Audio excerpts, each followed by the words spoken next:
Hello everyone, welcome welcome back to my channel. अगर 2025 में आपका भी टारगेट है उत्तराखंड के किसी टॉप गवर्नमेंट कॉलेज से बीएससी नर्सिंग करने का, तो ये वीडियो डेफिनेटली आपके लिए बहुत हेल्पफुल होने वाली है, क्योंकि इस वीडियो में हम महा मैराथन करने वाले हैं। यानी कि आपकी कंप्लीट जो सिलेबस है ना बीएससी नर्सिंग एंट्रेंस का, physics, chemistry, biology, English, nursing aptitude aptitude, इन सबको प्रैक्टिस करेंगे एक ही टेस्ट के अंदर, जिससे आपको पता लग जाएगा कि आपका जो लेवल है ना प्रिपरेशन का, वो कितना हुआ है। ठीक है, और कहीं पे कोई डाउट होगा, कोई डिफिकल्टी होगी, वो भी सारे यहाँ पे कंप्लीटली क्लियर हो जाएंगी।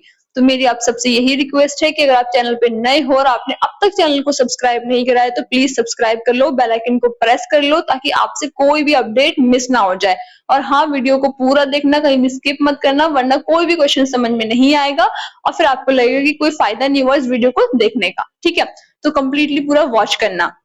और एक चीज और, अगर आपको ये वीडियो पसंद आती है, आपको मेरा पढ़ाने का तरीका पसंद आता है, मेरा पढ़ाया हुआ समझ आता है, तो प्लीज अपने प्यारे प्यारे कमेंट्स करना कमेंट सेक्शन में, और इस वीडियो को ज्यादा से ज्यादा लाइक भी करना, अपने दोस्तों के साथ में शेयर भी करना, क्योंकि आप वीडियो तो देखते हो लेकिन लाइक नहीं करते हो। ट्रस्ट मी, बहुत मेहनत लगी है आप लोगों के लिए सारे क्वेश्चंस को फ्रेम करने में। बहुत इंटरेस्टिंग ये पेपर मैंने बनाया है, पूरा सॉल्व करो और देखो आपके कितने मार्क्स बन रहे हैं। तो फटाफट से हम स्टार्ट करते हैं अपना पोर्शन। ठीक है, तो फर्स्ट पोर्शन है हमारा फिजिक्स का। बहुत सारे लोगों ने बोला था फिजिक्स नहीं हुई है, फिजिक्स नहीं हुई है, तो मैंने फिजिक्स को भी इंक्लूड करा है। फर्स्ट क्वेश्चन है, a charge particle enters a uniform magnetic field perpendicularly. ठीक है, एक चार्ज पार्टिकल है, यूनिफॉर्म मैग्नेटिक फील्ड में परपेंडिकुलरली वो एंटर कर रहा है। अब पूछा गया है कि उसके पाथ का शेप क्या होगा। ठीक है, what will be the shape of its path. आपके ऑप्शंस हैं पैराबोलिक, सर्कुलर, इलिप्टिकल और स्ट्रेट लाइन। ठीक है, मैंने ऑप्शंस को और क्वेश्चन को कोशिश करा है कि हिंदी और इंग्लिश दोनों में रखूं, ताकि किसी को भी प्रॉब्लम ना हो, मेरे सारे ही स्टूडेंट इस पेपर को अटेम्प्ट कर पाए। ठीक है, तो यहाँ पे करेक्ट आंसर क्या बनेगा? Option number B, circular. कैसे बनेगा वो देखो। जब भी कोई चार्ज पार्टिकल एंटर करता है ना आपकी यूनिफॉर्म मैग्नेटिक फील्ड में, ठीक है, परपेंडिकुलरली एंटर कर रहा है, तो बेटा वहां पे क्या होता है कि आपकी जो मैग्नेटिक फोर्स है ना, वो सेंट्रीपिटल फोर्स की तरह एक्ट करने लग जाती है। जब वो सेंट्रीपिटल फोर्स की तरह एक्ट करती हैं, तो वहां पे क्या देखने को मिलता है आपको? Uniform circular motion. ठीक है, आया समझ में? इस वजह से आपका ऑप्शन नंबर बी यहाँ पे करेक्ट होगा। ठीक है, next question, what the dimensional formula for Planck's constant. ठीक है, प्लांक्स कांस्टेंट का डायमेंशनल फॉर्मूला आपसे यहाँ पे पूछा गया है। आपके ऑप्शन है ml2t-1, ml2t-2, ml2t, mlt-1। Planck's constant बहुत फेमस है, मुझे नहीं लगता किसी का ये क्वेश्चन गलत होना चाहिए। ठीक है, काफी फेमस क्वेश्चन है ये, प्लांक्स कांस्टेंट पे बहुत क्वेश्चन बनते हैं। तो करेक्ट आंसर यहाँ पे क्या होगा? Option number A. ठीक है, ml2t-1। ठीक है, आपके लिए मैंने इसको सॉल्व भी करा है, तो इसको आप देख सकते हो। ठीक है, फिजिक्स है तो मैंने टाइप करके कराया है, तो अगर कहीं पे कुछ मिस्टेक, टाइपिंग की मिस्टेक हो गई हो बाय मिस्टेक, तो मुझे बता देना कमेंट सेक्शन में। ठीक है, क्योंकि ह्यूमन नेचर है, हो सकता है कहीं पे कोई गलती हो गई हो। ठीक है, बाकी मैंने पूरा कोशिश करा है कि मैं इसको सॉल्व करके भी आपको दिखाऊं, ताकि आपका जो भी कंसेप्ट है वो पूरा क्लियर हो जाए। ठीक है, तो यहाँ पे आपका ऑप्शन नंबर ए करेक्ट है।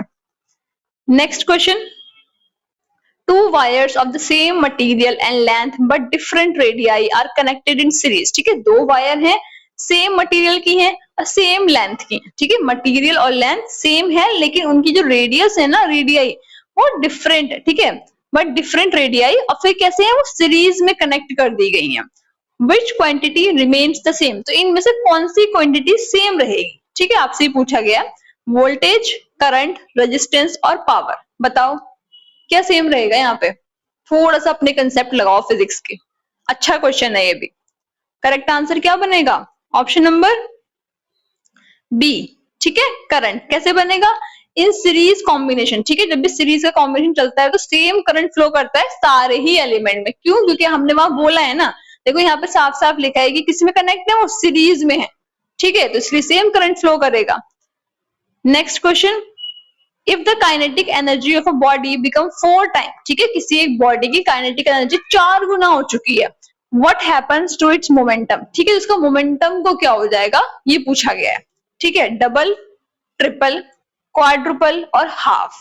बताओ क्या होना चाहिए मोमेंटम का? यहाँ पे कितना हो जाएगा अगर उसकी काइनेटिक एनर्जी 4 गुना हो गई है? ठीक है, 4 गुना कर दी गई है यहाँ पे काइनेटिक एनर्जी, तो करेक्ट आंसर क्या होगा?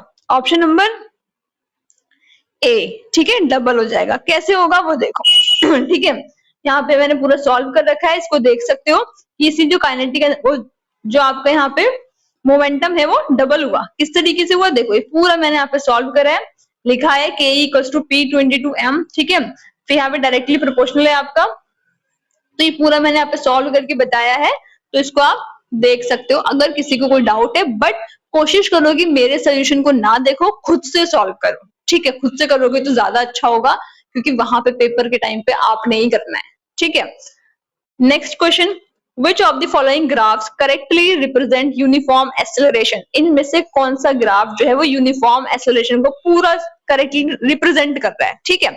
Velocity versus time is a straight line, distance versus time is a straight line, acceleration versus time is curved, और displacement versus time is constant. बताओ क्या होगा यहाँ पे करेक्ट आंसर, बोलो कौन सही से यूनिफॉर्म एक्सेलरेशन को रिप्रेजेंट कर रहा है।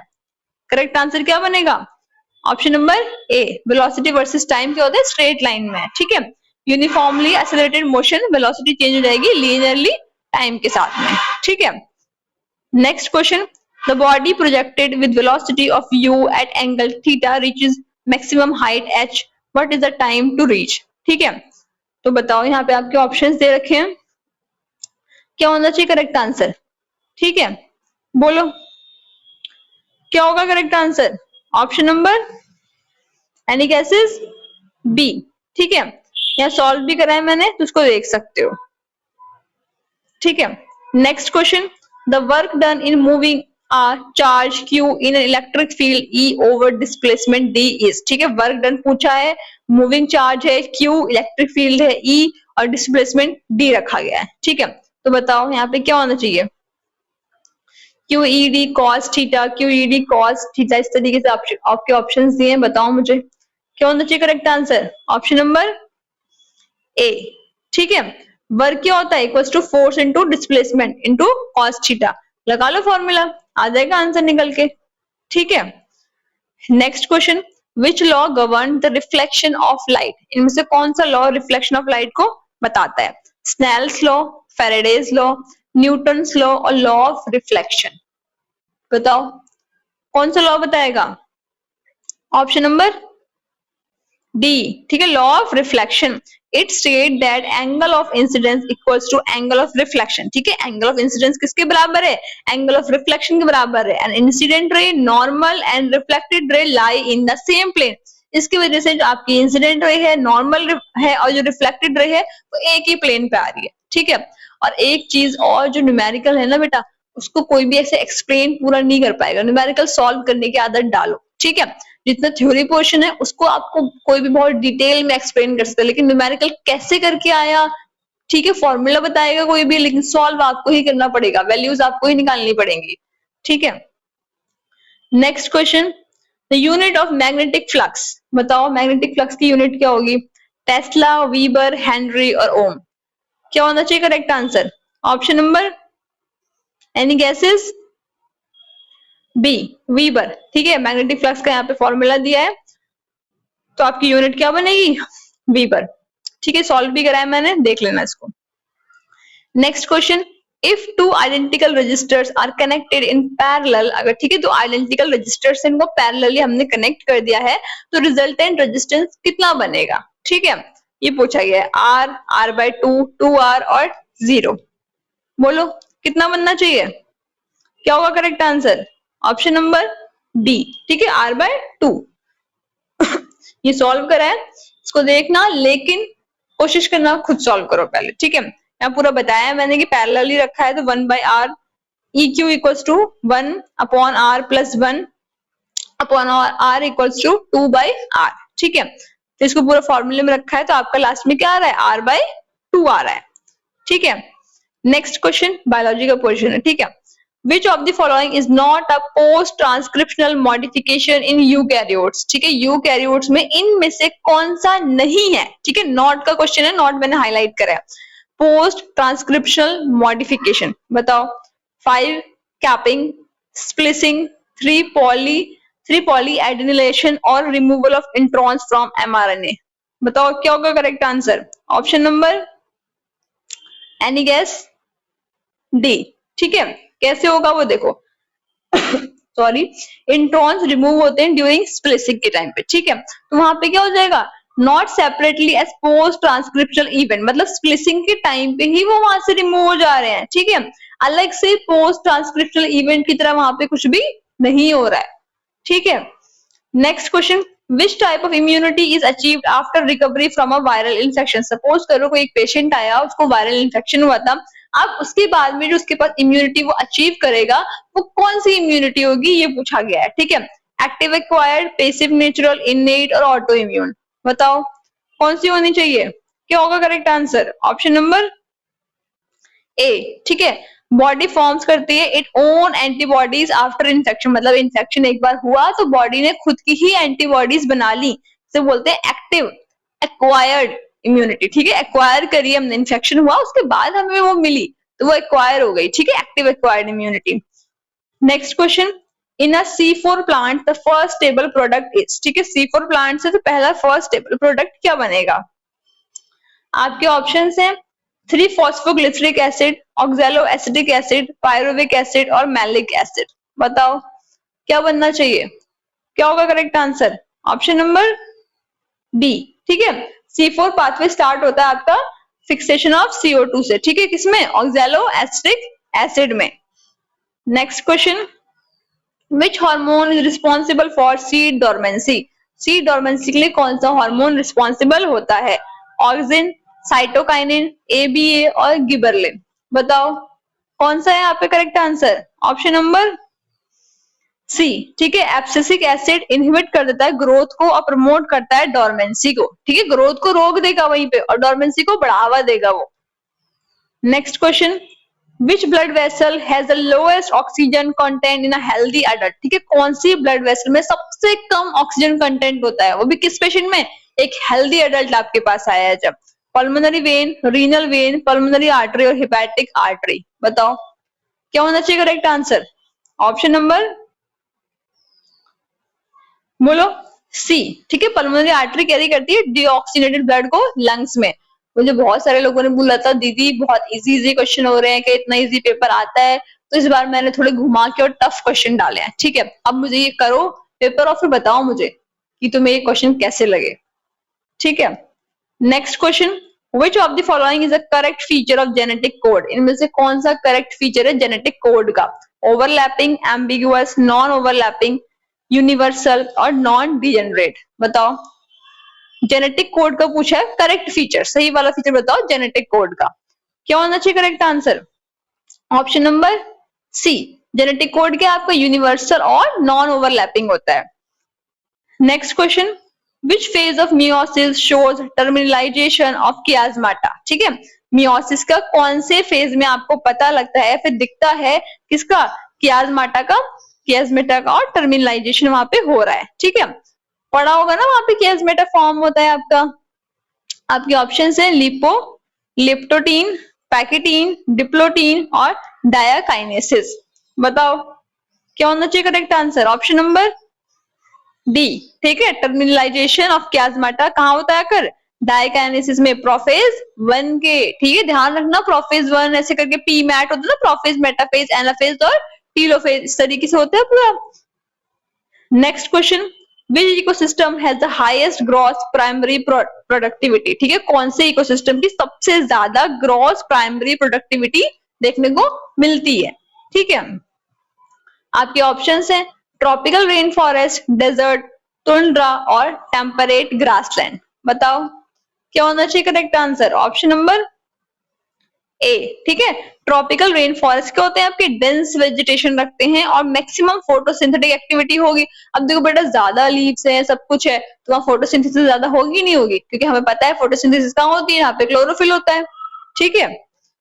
Next question, which of the following is a discontinuous variation, इनमें से कौन सा आपका डिसकंटिन्यूअस वेरिएशन है, ठीक है। Height in humans, skin colour, blood group और इंटेलिजेंस, बताओ क्या बनेगा करेक्ट आंसर। ऑप्शन नंबर बोलो सी, ठीक है। ब्लड ग्रुप क्या करते हैं, शो क्लियर कट कैटेगरी, ठीक है, इसलिए क्या होते हैं वो डिसकंटिन्यू होते हैं आपके। Next question, What will be the genotypic ratio in a dihybrid cross? अगर dihybrid cross है genotypic ratio क्या होगा? 3:1, 9:3:3:1, 1:2:1, 9:3:4. बताओ, एनसीईआरटी क्वेश्चन है सारे ये। क्या होगा करेक्ट आंसर? ऑप्शन नंबर बोलो बी। ठीक है, डाईहाइब्रिड क्रॉस पढ़ा था ना ये, हेट्रोजाइगोट प्रोड्यूस होते हैं 9:3:3:1 फिनोटाइपिक रेशियो। ये एनसीईआरटी में है, जाके देखना एक बार अगर किसी को कंफ्यूजन हो रही है तो। नेक्स्ट क्वेश्चन आपकी केमिस्ट्री से है, ठीक है। विच of the following oxo acids of phosphorus is monobasic? ठीक है, इनमें से कौन से ऑक्सो एसिड आपके फास्फोरस के जो ऑक्सो एसिड्स हैं वो मोनोबेसिक भी हैं? ठीक है, ये पूछा गया। H3PO2, H3PO4, H4P2O7, H3PO3। बताओ कौन से होंगे? करेक्ट आंसर क्या होगा? Option number A. ठीक है, only one ionisable hydrogen attach होता है आपका ऑक्सीजन से, किसमें? H3PO2 में। Next question, the bond order in O2 plus is. O2 plus में बॉन्ड ऑर्डर पूछा है, निकालने को आता है ये क्वेश्चन। ठीक है, आपके ऑप्शन है 1, 2, 2.5 और 3। क्या होगा? निकालो फटाफट से, जल्दी निकालो और बताओ मुझे क्या होना चाहिए correct answer. Option number C. ठीक है, O2 प्लस में क्या होते हैं आपके? 1 लेस इलेक्ट्रॉन है किसके कंपैरिजन में? O2 के, क्योंकि बेटा वो प्लस लगाया ना, साइन प्लस का साइन लगाया इस वजह से। तो बॉन्ड ऑर्डर क्या हो जाएगा? 10 - 5 कर दो अपॉन 2, तो कितना आ जाएगा? 2.5 आ जाएगा। ठीक है, next question, which quantum number is not allowed? ठीक है, इनमें से कौन सा क्वांटम नंबर अलाउ ही नहीं है? n=3, i=2, m=0, इस तरीके से दिए हैं। बताओ कौन सा क्वांटम नंबर नहीं होता है, अलाउ ही नहीं है? करेक्ट आंसर क्या होगा? Option number B, m। Magnetic quantum number can not be greater than 1। ठीक है, मैग्नेटिक क्वांटम नंबर कभी भी 1 से ज्यादा नहीं हो सकता।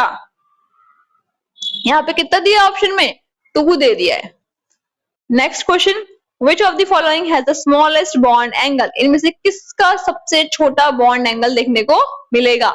CH4, NH3, H2O और CO2। बताओ किसका मिलेगा बॉन्ड एंगल? पढ़ा है बॉन्ड एंगल? पढ़ा होगा ये तो। करेक्ट आंसर क्या होगा? ऑप्शन नंबर सी। H2O क्या होता है आपका? हाईएस्ट लोन पेयर रिपल्सन होता है यहाँ पे। ठीक है, लोन पेयर पढ़े थे ना, सबसे ज्यादा लोन पेयर का रिपल्सन यहीं पे देखने को मिलता है H2O में। इस वजह से बॉन्ड एंगल आपका छोटा हो जाता है, 104.5 डिग्री। ठीक है, next question, what is the correct order of acidic strength? Acidic strength का करेक्ट ऑर्डर पूछा है। ठीक है, HCl, HClO2, HClO3, HClO4। ठीक है, HClO4, HClO3 इस तरीके से दिए हैं। बताओ क्या होगा करेक्ट ऑर्डर? लगाओ यहाँ पे फटाफट से, थोड़ा कॉपी ले लो, सॉल्व करो और बताओ क्या होना चाहिए। Option number A. ठीक है, मोर ऑक्सीजन एटम, मोर इलेक्ट्रोनेगेटिविटी। पता है ना हमें, ये ज्यादा ऑक्सीजन एटम होंगे, ज्यादा इलेक्ट्रोनेगेटिविटी होगी, तो ज्यादा स्ट्रॉन्गर एसिड होगा वो। Next question, which of the following is a paramagnetic? इनमें से कौन सा पैरामैग्नेटिक है? N2, O2, CO और H2। बताओ क्या होगा correct answer? Option number B. ठीक है, O2 में क्या है आपके? अनपेयर्ड इलेक्ट्रॉन्स हैं, इस वजह से वो पैरामैग्नेटिक है। सिंपल सा क्वेश्चन है। Next question, the rate of reaction double when temperature is increase by 10 degree Celsius. मतलब एक रिएक्शन हो रही थी, उसका रेट डबल हो गया जैसे ही हमने टेम्परेचर को 10 डिग्री सेल्सियस बढ़ा दिया। ठीक है, तो वहां पे एक्टिवेशन एनर्जी कितनी होगी, ये पूछा गया है। बताओ, करो सॉल्व इसको, अच्छा क्वेश्चन है ये। कितनी होनी चाहिए? 56.6 किलो जूल पर मोल, 41.2 किलो जूल पर मोल, 138.6 और 2.3। कितनी होगी? Option number A. ठीक है, यहाँ पे क्या लगाया हमने? आर्हेनियस अप्रोक्सीमेशन लगाया, तो उससे हमारा ये आंसर निकल के आएगा। ठीक है, next question, which of the following is not a colligative property? इनमें से कौन सी कॉलिगेटिव प्रॉपर्टी नहीं है? Osmotic pressure, boiling point elevation, vapour pressure lowering और रिफ्रैक्टिव इंडेक्स। कौन सा नहीं है कॉलिगेटिव प्रॉपर्टी? क्या होगा correct answer? Option number D, refractive index depend करती है किस पे, नेचर पे सल्यूट के, ना कि नंबर ऑफ पार्टिकल। ठीक है, पार्टिकल कितने हैं उस पर कोई डिपेंड ही नहीं करती, वो हमें नहीं मतलब, हमें किससे मतलब है, सल्यूट की नेचर से मतलब है। Next question, which of the following can not reduce Tollens reagent, इनमें से कौन से टॉलेंस रिएजेंट को रिड्यूस नहीं करते हैं। ठीक है, फॉर्मल्डिहाइड, एसिटल्डिहाइड, एसीटोन और ग्लूकोज। बोलो कौन से नहीं करेंगे। Option number C. ठीक है, एसीटोन क्या है आपके, एक कीटोन है, तो वो रिड्यूस नहीं कर सकते आपके टॉलरेंट रिएजेंट्स को। ठीक है, next question, which of the following species is least stable, इनमें से कौन सी सबसे कम स्टेबल है। Benzyl carbocation, allyl carbocation, tertiary carbocation और वेनिल कार्बोकेशन। बताओ करेक्ट आंसर क्या होगा। Option number D, vinyl carbocation has no resonance, कोई रेजोनेंस नहीं होती, हाइपर कॉन्जुगेशन है, इसे क्या बोलते हैं, हाईली अनस्टेबल। नेक्स्ट आपके टॉपिक है इंग्लिश का। ठीक है, choose the word most opposite in meaning, मतलब क्या पूछेगा आपसे, अपोजिट मीनिंग है, कौन से होते हैं, एंटोनियम्स। ठीक है, तो वहां पे ऐसा लिख के आ जाए ना अपोजिट मीनिंग वाला, तो ये मत सोचने लग जाना कि अरे क्या पूछ दिया, मतलब एंटोनियम पूछा है। तो इम्पार्शियल का पूछा है, इम्पार्शियल का उल्टा क्या होगा, बाइस्ड, फेयर, न्यूट्रल और ऑनेस्ट। बताओ इम्पार्शियल का क्या होना चाहिए, करेक्ट आंसर क्या होगा। Option number B, biased. Impartial का मतलब होता है अनबाइस्ड, न्यूट्रल मतलब ऐसा व्यक्ति, ऐसा इंसान जो सबको एक समान मानता है, उसे बोलते हैं इम्पार्शियल। और उसका उल्टा क्या हो जाएगा, बाइस्ड, जो पार्शियलिटी दिखाता हो, जो फेवरेटिज्म को मतलब फोकस करता हो कि हाँ उससे कुछ लोग क्या है, फेवरेट है और बाकियों को वो इंपॉर्टेंस नहीं देता। Next question, choose the word most similar in meaning to alleviate. ठीक है, एलिविएट के बिल्कुल सेम मीनिंग वाला, सेम मीनिंग क्या होते हैं, सिनोनियम्स होते हैं। ठीक है, इंटेंसिफाई, कॉम्प्लिकेट, रिलीव और वर्सन। बताओ कौन सा होना चाहिए। Option number C, relieve. ठीक है, क्यों होगा, देखो elevate means to make something less severe. ठीक है, तो रिलीव क्या है आपके क्लोजेट है इसके सिनोनियम से। Next question, convert to indirect speech. ठीक है, डायरेक्ट इनडायरेक्ट स्पीच आती है ना, तो इस वजह से यहाँ क्वेश्चन मैंने डाला है। She said I will go to the market tomorrow, क्या होगा इसमें, इनडायरेक्ट स्पीच में कैसे बोलेंगे, बताओ कन्वर्ट करो इसको। आपके ऑप्शंस हैं, she said that she would go to the market the next day, she said that I would go to the market the next day, she said she will go to the market tomorrow और she says that she would go to the market tomorrow। बताओ क्या होगा correct answer. Option number A, she said that she would go to the market the next day। कैसे होगा, देखो future tense जो होते हैं ना, will change to would। ठीक है, फ्यूचर टेंस में will जो है वो would में चेंज हो जाएगा, and tomorrow become the next day। ठीक है, नेक्स्ट क्वेश्चन डायरेक्ट स्पीच में करना है। he said that he was watching a movie, तो ऑप्शन क्या है आपके, he said I am watching a movie, he said I was watching a movie, he says he is watching a movie और D, he said he was watching a movie। बताओ क्या होगा direct speech में। और ये मत सोचना direct indirect से क्वेश्चन बनता ही बनता है। ठीक है, करेक्ट आंसर क्या बनेगा, option number B, he said I was watching a movie. Subject जो ही है वो किसको दिखा रहा है, स्पीकर को दिखा रहा है, तो उसकी जगह हम आई यूज कर सकते हैं डायरेक्ट स्पीच में। और बाकी हमें क्या करना है, पूरा का पूरा पास्ट टेंस में कंटिन्यू करना है। ठीक है, next question, convert to passive voice, the manager will review the report. Manager ने क्या करा, रिपोर्ट को रिव्यू करा। Options in the report is reviewed by the manager, the report was reviewed by the manager, the report will be reviewed by the manager. Active passive voice आती है और एक है आपका the manager is reviewing the report. क्या होगा correct answer, option number C. ठीक है, report will be reviewed by the manager. Next question, change to active voice। ठीक है, the homework had been completed by the student complete the homework, the student had complete the homework, the student has completed the homework और the homework is completed by the student। बताओ क्या होना चाहिए active voice में, option number B. ठीक है, student had completed the homework, past perfect passive क्या हो जाएगा आपका, पास्ट परफेक्ट एक्टिव बन जाएगा। Next question, choose the correct meaning of the item. Items भी आते हैं, कभी कभी पूछ लेता है। beat around the bush, to hit someone, to avoid the main topic, to clear confusion, to speak directly। और एक चीज और मुझे बहुत सारे लोग पूछते हैं कि दीदी जो हमने आपने जो इंग्लिश पढ़ाई है ना, हम उतना पढ़ ले क्या हो जाएगा?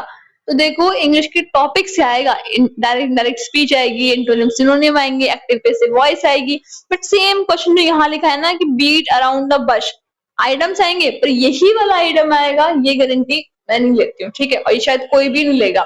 यहाँ जो वो लिखा रहा है वो सेम आएगा, न्यूमेरिकल जो मैंने करा है वो सेम आएगा, उस फॉर्मूले से आएगा, उस टॉपिक से क्वेश्चंस आएंगे, बट एग्जैक्ट वही क्वेश्चन वही लैंग्वेज होगी ऐसा कोई नहीं बोल सकता, क्योंकि पेपर सेट करने वाली अथॉरिटीज डिफरेंट होती हैं, ठीक है बेटा? तो इस चीज को थोड़ा दिमाग में अपने रखना, ठीक है? वरना ये मत बोलना कि आपने जो पढ़ाया उसमें से कुछ नहीं आया, टॉपिक तो वही होते हैं, लेकिन वहां पे क्या होता है, लैंग्वेज चेंज होती है, ठीक है? तो लैंग्वेज का फर्क आ जाता है। तो यहाँ पे करेक्ट आंसर क्या बनेगा? ऑप्शन नंबर बी, ठीक है? To avoid the main topic, हमें क्या कर रहे हैं, मेन टॉपिक को ही पूरा अवॉइड कर दे रहे हैं, ठीक है? Avoid the item means avoiding the saying something directly, ठीक है? Next question, choose the correct preposition. She has been living in Delhi, ठीक है? ब्लैंक है 2019 से, तो बताओ यहाँ पे क्या होना चाहिए, क्या आएगा फिल इन दी ब्लैंक्स में? प्रीपोजिशन हमें फिल करना है, फॉर, सिंस, फ्रॉम और ऑन। बोलो क्या होगा correct answer? Option number B, since, ठीक है? क्या आना चाहिए? सिंस आएगा। अब रखो यहाँ पे सिंस को, she has been living in Delhi since 2019, ये बन जाएगा पूरा आंसर, ठीक है? Next question, what is the meaning of word meticulous? Meticulous word का मीनिंग पूछो, ऐसे क्वेश्चन भी आते हैं, कोई वर्ड दे देगा और पूछ देगा कि मीनिंग बता दो, सर क्या होता है? आपके ऑप्शंस हैं careless, confused, very careful and precise और बोरिंग। बोलो क्या होना चाहिए correct answer? Option number C, very careful and precise, ठीक है? मेटिकुलस बोलते हैं इसको। नेक्स्ट क्वेश्चन, मेटिकुलस का मतलब भी वही होता है कि हम बहुत अटेंशन दे रहे हैं किसी चीज को, ठीक है? Next question, choose the correct word, इसमें से करेक्ट वर्ड चूज करना है। He is quite blank about his achievement, ठीक है? प्राउड, प्राइड, प्राइडेड और प्राउडली, एक ही वर्ड है, उसको बहुत सारी फॉर्म्स में लिखा है, आप सही वाला वर्ड चूज कर लो, ये बोल दिया उसने, तो क्या आएगा बताओ? ही इज क्वाइट, क्या आना चाहिए? ऑप्शन नंबर ए, प्राउड, ठीक है? He is quite proud about his achievement. कैसे होगा देखो, प्राउड क्या आपका एडजेक्टिव है, ग्रामेटिकली वो फिट हो जाता है आपका इज के बाद में, ठीक है? नेक्स्ट क्वेश्चन है आपके नर्सिंग एप्टीट्यूड के, यहाँ मैंने बहुत इंटरेस्टिंग वे में आपके लिए कुछ ऐसे इस बार अलग से पिक्चर्स भी ऐड करी हैं ताकि आपको थोड़ा मजा आए इन क्वेश्चंस को करने में, ठीक है? ये नर्सिंग एप्टीट्यूड क्वेश्चन थोड़े से जो मैंने पहले पढ़ाया है उससे लिटिल बिट डिफिकल्ट होंगे, बट वो इसीलिए है ताकि वहां पे आप बिल्कुल भी एकदम स्ट्रेस फ्री रहो, ठीक है? वहां पे आपको बिल्कुल भी वहां पे दिक्कत ना हो। देखो, a nurse is assigned 4 patient, who should the nurse assess first, ठीक है? एक नर्स है वार्ड में, उसको 4 पेशेंट मिले, बोला गया है कि आपको इन चारों पेशेंट की केयर करनी है, ठीक है? तो आप बताओ कि इनमें से वो सबसे पहले किसको केयर प्रोवाइड करेगी, किसका असेसमेंट करेगी, ये पूछा गया है। थोड़ी सी यहाँ पे क्रिटिकल थिंकिंग लगानी है, मतलब थोड़ा सोच के जवाब देना है, ठीक है? वो रटने वाला नहीं है कि हाँ इतना टेम्परेचर होता है, ये पल्स होती है, ये मैंने नहीं डाले इस बार, थोड़ा सा आपका दिमाग से थोड़ा सा खेलने की कोशिश करिए ताकि जो एग्जामिनर है वो आपको घुमाए तो आप बिल्कुल भी ना घूमो, ठीक है? आपके ऑप्शंस हैं, a post operative patient requesting pain medication, a patient with asthma who is short of breath, a diabetic patient waiting for insulin, और patient scheduled for discharge in 1 hour, ठीक है? 4 पेशेंट वो कौन से हैं? एक पोस्ट ऑपरेटिव पेशेंट है, जिसका पोस्ट ऑपरेटिव का मतलब होता है ऐसा पेशेंट जिसका अभी कुछ टाइम पहले क्या हुआ है, ऑपरेशन हुआ है, सर्जरी हुई है, ठीक है? वो क्या मांग रहा है? दर्द की दवा मांग रहा है, ठीक है? दूसरा पेशेंट है जिसको अस्थमा है, शॉर्ट ऑफ ब्रेथ मतलब डिस्निया हो रहा है, शॉर्टनेस ऑफ ब्रेथ क्यों बोलते हैं? डिस्निया बोलते हैं, ठीक है? एक डायबिटिक पेशेंट है जो किसका वेट कर रहा है? इंसुलिन का वेट कर रहा है, और एक पेशेंट है जिसका डिस्चार्ज होना है कितने, अभी अगले 1 घंटे में। तो बताओ नर्स किसके पास पहले जाएगी? सोचो, लगाओ यहाँ पे अपना थोड़ा सा दिमाग, क्या होगा करेक्ट आंसर?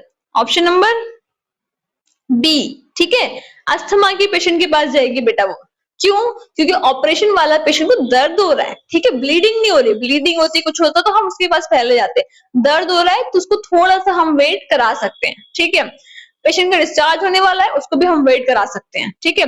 लेकिन जहाँ पे शॉर्टनेस ऑफ ब्रेथ है, मतलब बेटा उसको दिक्कत हो रही है, उसको सांस नहीं आ रही है, ठीक है, ब्रीदिंग डिफिकल्टी हो रही है, इसको हमें इमीडिएट अटेंशन देना पड़ेगा। तो हमारे प्रायोरिटी वाइज हम देखेंगे तो हम क्या चेक करेंगे, उसका एयरवे, ब्रीदिंग और सर्कुलेशन, हम तीनों चीजों को चेक करते हुए जाएंगे, ठीक है। सीपीआर के टाइम पे क्या हो जाता है, सर्कुलेशन, एयरवे, ब्रीदिंग आ जाता है, ठीक है, ये भी ध्यान रखना। Next question, a patient says I feel like my life is meaningless. एक पेशेंट ने बोला मुझे ऐसा लगता है कि मेरी जिंदगी बेकार है, मीनिंगलेस है, ठीक है। What is best nursing response? तो बेस्ट नर्सिंग रिस्पॉन्स क्या होगा, क्या बोलोगे, मतलब आप एज अ नर्स उसको क्या बोलोगे? Don't say that you have family, ऐसा मत बोलो तुम्हारी फैमिली है, ठीक है। एवरीथिंग विल बी ओके, सब कुछ ठीक हो जाएगा। Tell me more about how you are feeling, मुझे और बताओ तुम कैसा फील कर रहे हो। और यू शुड थिंक पॉजिटिव, तुम्हें अच्छा सोचना चाहिए। बताओ अगर आप होते वहां पे as a nurse, as a nursing student, और आपको कोई पेशेंट बोलता है कि मेरी लाइफ का कोई मीनिंग नहीं है, कोई मीनिंगलेस है, वो कुछ नहीं बचा है मेरी लाइफ में, तो आप उसे क्या बोलते? बताओ करेक्ट आंसर क्या बनेगा?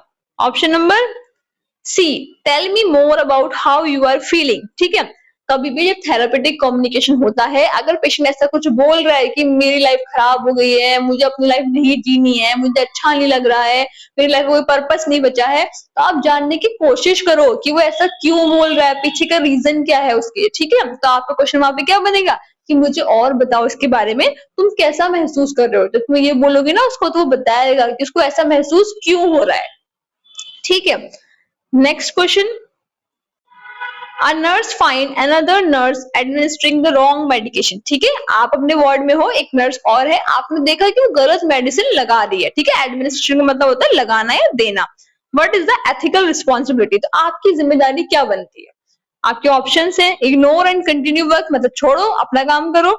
इन्फॉर्म द पेशेंट, पेशेंट को बता दो कि उसने आपको गलत दवा दी है। confront the nurse quietly and report to supervisor, और wait to see what happens, या फिर इंतजार कर लो क्या होगा, देखते हैं क्या होगा, ठीक है। तो करेक्ट आंसर क्या बनेगा, बोलो क्या करोगे आप, क्या बनती है आपकी ड्यूटी? ऑप्शन नंबर सी, ठीक है, कन्फ्रंट द नर्स क्वाइटली। ऐसा नहीं कि पूरा हल्ला कर दिया आपने वार्ड में, अरे तूने तो गलत दवा दे दी इसको, नहीं ऐसा नहीं करना। शांति से जाओ, पेशेंट जाके नर्स को बताओ, दूसरी वाली को, कि आपने इसको गलत मेडिसिन दे दी है, ठीक है। और साथ साथ अपने सुपरवाइजर, मतलब जो आपके बड़े सीनियर है, जो आपके इंचार्ज है, उनको भी बता दो, ताकि टाइम से वो देख सके क्या हाँ वो जो गलत दवा दी गई है उसका एंटीडोट क्या है, पेशेंट की हालत खराब ना हो, उससे पहले उसको ट्रीटमेंट मिल जाए, ठीक है। Next question, identify the image. बेटा ये मैंने इमेज डाली है, अब इसको तुम आइडेंटिफाई करो, ये किस चीज की इमेज है, बताओ। देखा है कहीं पे हॉस्पिटल में लगा हुआ, देखा होगा इसको, क्या है, इसको क्या बोलते हैं, नाम क्या है इसका? ये मैंने इसी वजह से इस बार डाले हैं पिक्चर बेस्ड क्वेश्चन, क्योंकि आजकल ना ट्रेंड बन गया है, आजकल पिक्चर बेस्ड क्वेश्चन आते हैं। तो हम कोई चीज छोड़ना नहीं चाहते कि जिसकी वजह से बच्चों का सिलेक्शन रुक जाए, इसलिए मैंने पिक्चर भी डाल दी। अगर पिक्चर आएगी तो बच्चे पिक्चर वाले क्वेश्चन भी करके आएंगे, छोड़ के नहीं आएंगे, ठीक है। तो करेक्ट आंसर क्या होगा यहाँ पे, आपके ऑप्शन दे रखे हैं, थर्मोमीटर, स्टेथोस्कोप, पल्स ऑक्सीमीटर और वेंटिलेटर। बताओ क्या नाम है इसका, करेक्ट आंसर क्या होगा? Option number C, pulse oximeter, ठीक है बेटा, ये पल्स ऑक्सीमीटर है। इससे क्या है, अगर आपकी फिंगर में लगाएंगे तो आपकी जो पल्स इस टाइम चल रही होगी ना, वो पता लग जाएगी। आप बोलोगे मैम वो तो हम हाथों से काउंट भी कर सकते हैं, तो हाँ आप हाथों से भी काउंट कर सकते हो, 3 फिंगर से अपनी पल्स को, ठीक है। 1 सेकंड तक काउंट कर सकते हो, सॉरी 1 मिनट तक काउंट कर सकते हो। लेकिन इससे सिर्फ पल्स ही पता नहीं लगती है, इससे आपका जो ऑक्सीजन सेचुरेशन होता है ना, वो ही पता लग जाता है। देखो यहाँ पे लिख के आ रहा है 93 आ रहा है आपका, SpO2 93 आ रहा है, ठीक है। ऑक्सीजन सेचुरेशन, अगर आपको ऑक्सीजन सेचुरेशन 90 से कम जा रहा है तो हम पेशेंट को ऑक्सीजन लगा देते हैं। 90 से ऊपर है, 99 100 तक है, हम उसको हेल्दी मानते हैं, सही मानते हैं, ठीक है। Next question, identify the image, ठीक है। यहाँ भी मैंने इमेज दी है, आइडेंटिफाई करने को बोला है। बताओ ये कौन सी मशीन है, क्या निकल रहा है इससे, किस काम आती है ये मशीन? देखिए कहीं हॉस्पिटल में, ये देखी होगी, अगर ऐसे मूवीज में देखी हो, क्या पता, फिर नर्सिंग एप्टीट्यूड पढ़ रहे हो तो शायद देखी होगी आप लोगों ने ये। अच्छे से देखो इस पूरी मशीन को, मशीन है, एक पेपर निकल रहा है, पेपर पता नहीं कि लाइनें बनी है, ऐसे कुछ बनी है इसमें। क्या है ये मशीन का नाम? ECT machine, ECG machine, sphygmomanometer और ग्लूकोमीटर। बताओ कौन सा है ये मीटर से पेज निकल रहा है बाहर? क्या होगा correct answer? Option number B. ठीक है बेटा, ईसीजी मशीन। सॉरी इसका आंसर लिखना भूल गई हूँ, लेकिन इसका आंसर ईसीजी मशीन होगा। ठीक है, क्यों? क्योंकि इसमें क्या हो रहा है, ये पेपर जो निकल रहा है ना, ये आपकी हार्ट की इलेक्ट्रिकल एक्टिविटी बताता है। ठीक है, पीक्यूआरएस कॉम्प्लेक्स, इसमें लीड्स होती हैं, चेस्ट पे लगाते हैं, ईसीजी। ठीक है, तो ईसीजी मशीन है ये। Next question, what is the most efficient strategy for time management in nursing? Nursing में टाइम मैनेजमेंट करना है तो कौन सी स्ट्रेटेजी को आपको लगाना होगा? डूइंग एवरीथिंग बाय हरसेल्फ, खुद से कर लो सारा काम, डॉक्यूमेंटेशन को इग्नोर कर दो, प्रायोरिटाइज करो टास्क बेस्ड ऑन अर्जेंसी, और मल्टीटास्किंग ऑल द टाइम, हमेशा मल्टीटास्किंग कर लो। क्या होगा करेक्ट आंसर? ऑप्शन नंबर बोलो C, prioritising task based on urgency. मतलब जिस चीज की जरूरत पहले है उस काम को पहले कर लो। ठीक है, अगर आपका पेशेंट पेन में है, उसको मेडिसिन चाहिए, तो उसको पहले मेडिसिन दो, फिर डॉक्यूमेंटेशन करो। ये नहीं कि डॉक्यूमेंटेशन करने में लगे हो, ये मत करो। जिस काम की पहले नीड है उसको पहले करो। इस तरीके से आपका क्या होगा, टाइम बच जाएगा और आप अपना सारा काम कर पाओगे। ठीक है, next question, identify the image. ठीक है, ये इमेज डाली है मैंने, इसको आइडेंटिफाई करो। देखो पहले इसको अच्छे से, किस चीज की इमेज है, फोटो किस चीज की है? ये तो देखा होगा सबने, मुझे नहीं लगता कि ऐसा कोई होगा जिसने ये ना देखा हो। बताओ, आपके ऑप्शंस हैं digital thermometer, clinical thermometer, BP operators और ऑक्सीजन मास्क। क्या होगा करेक्ट आंसर? थर्मोमीटर है, ये तो पता है, कौन सा वाला है बोलो। इसीलिए जानबूझ के मैंने वहां पे दो ऑप्शन ऐसे रखे हैं कि तुम कंफ्यूज हो जाओ, क्योंकि मुझे पता है बहुत सारे लोग कंफ्यूज होंगे। पर मैं ये चाहती हूँ कि सारी गलतियां यहाँ कर लो, मेन पेपर वाले दिन कोई भी गलती मत करो, अच्छी अच्छी रैंक लाओ, अच्छे अच्छे कॉलेज से पढ़ो। क्या होगा correct answer? Option number A. ठीक है, डिजिटल थर्मामीटर। कैसे होगा डिजिटल थर्मामीटर? देखो बच्चों, यहाँ ना आपका ये बटन दे रखा है, इस बटन को दबाओगे, पावर बटन को, ठीक है, आप लगा दोगे एक्सिला में, माउथ में, और फिर क्या होगा, कुछ टाइम के बाद में आपको ये बीप करेगा और आपको यहाँ पे आवाज आ जाएगी कि हाँ टेम्परेचर कितना है। देखो यहाँ पे 35.2 डिग्री सेल्सियस आ गया। ठीक है, एलसीडी स्क्रीन होती है, यहाँ पे आ जाता है। ये आपको क्या है, बल्ब है। ठीक है, जो ये हाईलाइट कर रहा है ना, प्रोब टेम्परेचर लिखा है, ये स्टील स्टील का दिख रहा है यहाँ पे, ये क्या है, बल्ब है। और ये क्या है, ऊपर वाला ब्लू वाला पोर्शन, ये स्टेम है। जब भी हम क्लीन करते हैं थर्मोमीटर को, तो बल्ब यूज करने से पहले, मतलब बिफोर यूज नहीं करा है अभी, तो बल्ब टू स्टेम करेंगे। ठीक है, और जब यूज कर लेंगे उसके बाद करेंगे स्टेम टू बल्ब। मतलब हमेशा हम लो कॉन्टामिनेशन से हाई कॉन्टामिनेशन की तरफ जाते हैं, कम गंदगी से ज्यादा गंदगी की तरफ जाते हैं। ठीक है, next question, which of the following is a subjective sign? इनमें से कौन सा सब्जेक्टिव साइन है, बताओ। आपके ऑप्शंस हैं फीवर, वॉमिटिंग, पेन और रैपिड ब्रीथिंग। पता है सब्जेक्टिव साइन कौन से होते हैं? बताओ, करेक्ट आंसर क्या बनेगा? ऑप्शन नंबर बोलो सी, पेन। अब देखो, सब्जेक्टिव साइन क्या होंगे, दो तरह के साइन होते हैं, एक होते हैं ऑब्जेक्टिव, एक होते हैं सब्जेक्टिव। सब्जेक्टिव साइन वो होते हैं जो पेशेंट आपको बताता है, ठीक है, कि मुझे दर्द हो रहा है, मुझे मतलब इचिंग हो रही है, ठीक है, ये सारे है, मुझे खाना खाने का मन नहीं कर रहा, मुझे भूख नहीं लग रही, ये सारे साइन सब्जेक्टिव साइन है जो पेशेंट बता रहा है। ऑब्जेक्टिव साइन होते हैं जो आप ऑब्जर्व करते हो, ओ से ऑब्जेक्टिव, ओ से ऑब्जर्व। आप देख रहे हो कि आपका पेशेंट नीला पड़ गया है, उसको एलर्जी हो गई है, उसका फेस रेड हो गया है। ठीक है, ये ऑब्जेक्टिव साइन होते हैं। सब्जेक्टिव साइन तो पेशेंट आपको बताता है, तो पेशेंट क्या बताएगा आपको, बताओ पेन हो रहा है। ठीक है, next question, during a fire in hospital what is the nurse first response? मतलब आप जिस हॉस्पिटल में ड्यूटी कर रहे थे, उस वार्ड में क्या है, फायर लग गई, आग लग गई है। ठीक है, तो आपका पहला रिस्पॉन्स क्या होगा, आप सबसे पहले क्या करोगे? सेव द डॉक्यूमेंट, डॉक्यूमेंट्स को बचाओगे। ठीक है, call the fire department, fire department को कॉल करोगे, इवैक्यूएट करोगे पेशेंट को, मतलब पेशेंट्स को वहां से बाहर निकालोगे, और इन्फॉर्म करोगे रिलेटिव्स को पेशेंट में कि हाँ हमारे वार्ड में आग लग गई है। बताओ क्या होगा correct answer? Option number C. ठीक है, इवैक्यूएट करोगे पेशेंट को। बेटा डॉक्यूमेंट्स जरूरी हैं, लेकिन पेशेंट से ज्यादा नहीं है। ठीक है, और फायर डिपार्टमेंट को भी कॉल करी जाएगी, लेकिन सबसे पहले फटाफट क्या हो, पेशेंट को वहां से बाहर निकालने की कोशिश करो, ठीक है। तो इमरजेंसी में हम सबसे पहले क्या करना है, लाइफ सेव करनी हमारा फर्स्ट एक्शन होता है, फर्स्ट प्रायोरिटी होती है।